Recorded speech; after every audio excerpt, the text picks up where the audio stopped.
అందరికీ నమస్కారం. 10 నెలలు మోసావు పిల్లలను, జీవితమంతా మోసావు బాధలను. నిన్ను మోసేవారు లేక వెళుతున్నావా ఈ జీవన తరంగాలలో, ఆ దేవుని చదరంగంలో ఎవరికి ఎవరు సొంతం, ఎంతవరకి బంధం.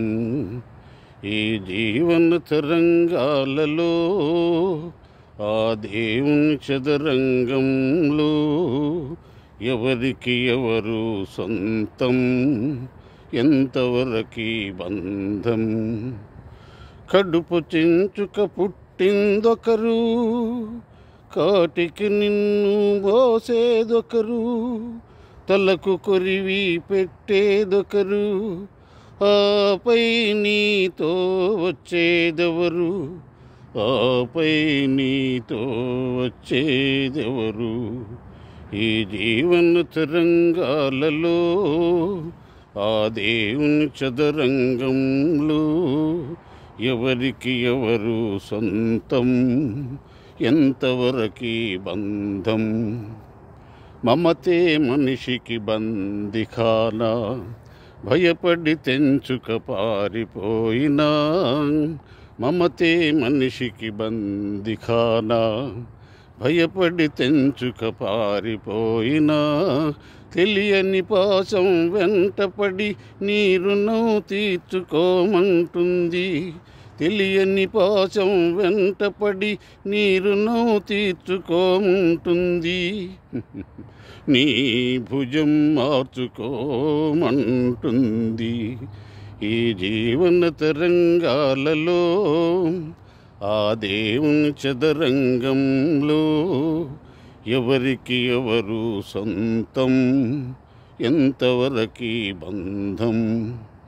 తాలి కట్టిన మగడు లేడని తరలించుకపోయే మృత్యువాగడు, తాలి కట్టిన మగడు లేడని తరలించుకపోయే మృత్యువాగడు.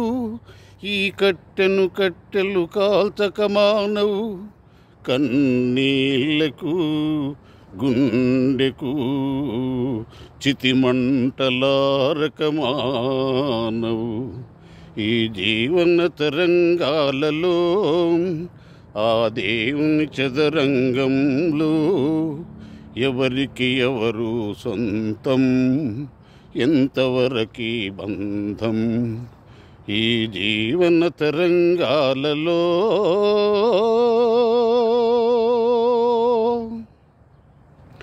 జై జగన్మాత. ఇవాళ రేపు తల్లిదండ్రులు వృద్ధాప్యములో అనాథాశ్రమాలకు వెళ్ళి వాళ్ళ ఇష్టపూర్వకంగా వెళ్తున్నారు. కొంతమంది పిల్లలు చాలా దూరంలో ఉన్నారనేటువంటి ఇది మీద కూడా వెళ్తున్నారు అక్కడ అనాథాశ్రమాలకి. కానీ అక్కడ కూడా అనాథాశ్రమాల్లో కూడా వాళ్ళు ఎంతో చక్కగా ఆప్యాయతగా ప్రేమగా చూసుకుంటున్నారనేది రోజు వింటున్నాం. సమయానుకూలాన్ని బట్టి పెద్దలు కూడా వాళ్ళ నిర్ణయాలు తీసుకొని అనాథాశ్రమాలకు వెళ్తున్నారు. వాళ్ళ ఇష్టపూర్వకంగా వెళితే దాంట్లో తప్పేమీ లేదు. కానీ పిల్లలు ఉండి కూడా అనాథాశ్రమాలకి వెళ్ళడం అనేటువంటిది మాత్రం అది మంచి పని ఏం కాదు. కానీ అందరూ కూడా తల్లిదండ్రుల్ని చక్కగా వాళ్ళని ఆప్యాయతగా, వాళ్ళకి సరైన సమయానికి అన్నీ చూసుకున్న వాళ్ళు ధన్యజీవులు. వాళ్ళే భగవంతునికి ఏ విధంగా భగవంతుని మనం వెళ్ళి పూజిస్తామో ఆ విధంగా తల్లిదండ్రులని చక్కగా చూసుకున్నట్లయితే ఏ దేవాలయానికి వెళ్ళాల్సిన అవసరం లేదు. వాళ్ళకి ఎప్పుడు కూడా భగవంతుని ఆశీస్సులు ఎప్పుడు ఉంటాయి. వాళ్ళు ఎప్పుడు కూడా ఆరోగ్యంగా, శుభంగా, సుఖంగా ఉంటారు. జై శ్రీమన్నారాయణ. జై జగన్మాత. జై శ్రీరామ్. జై హనుమాన్.